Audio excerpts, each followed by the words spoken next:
Bendiciones para cada uno de ustedes. Para mí es un gusto saludarles nuevamente y darles la bienvenida a una edición más de Reavivados por su palabra. Hoy meditaremos en el capítulo número 1 del libro de los Hechos.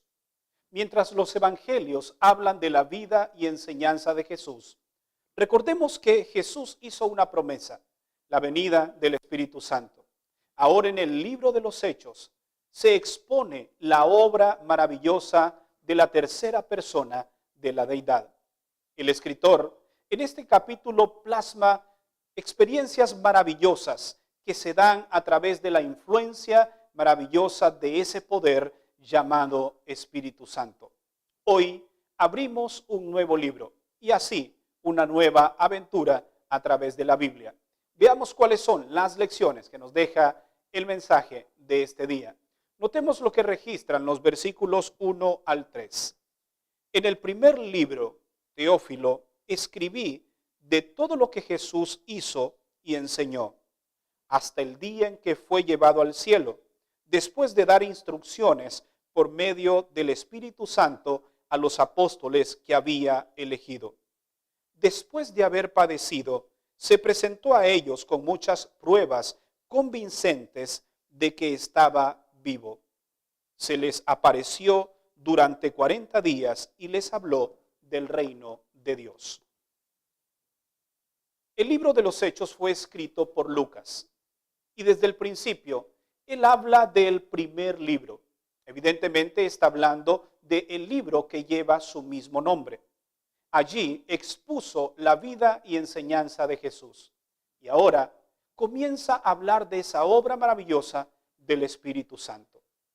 En los primeros versículos aprendemos algunas lecciones con relación a esto, ya que los discípulos estaban preocupados, según Lucas, de saber cuándo se establecería el reino de Dios. Pero la respuesta es contundente. No deben ustedes preocuparse de los tiempos. No es esa la verdadera preocupación.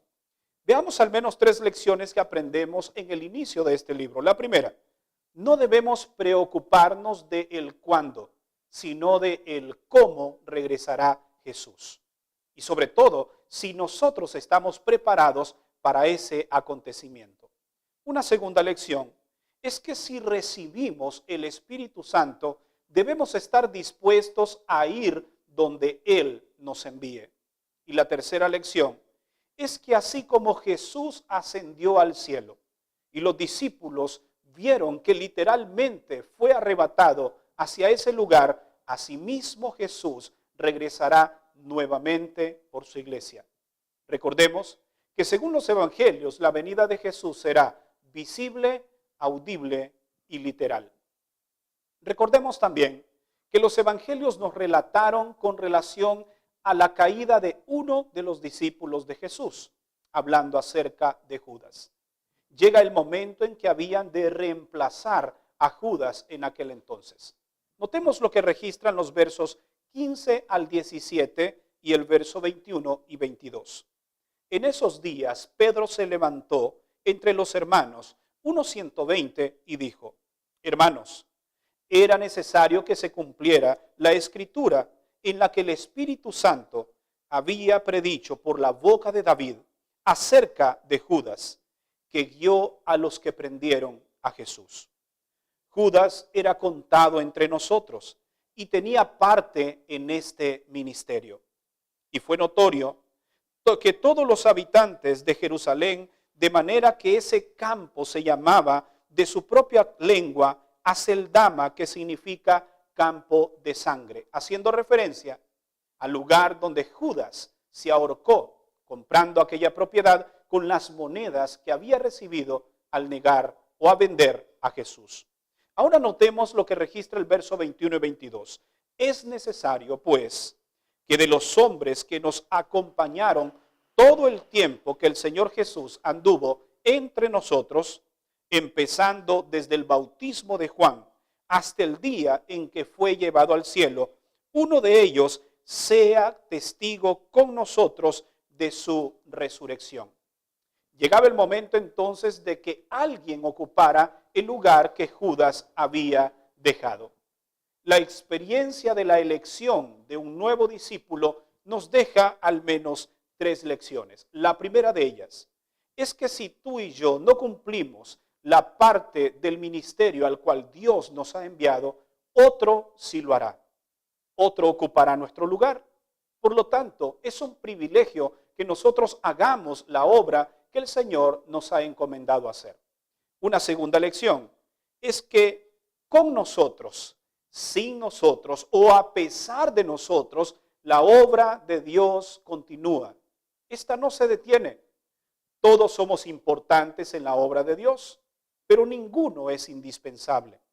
Y este era el problema de Judas, ya lo estudiamos en capítulos anteriores, que se creía grande y que sin él la iglesia no podía avanzar.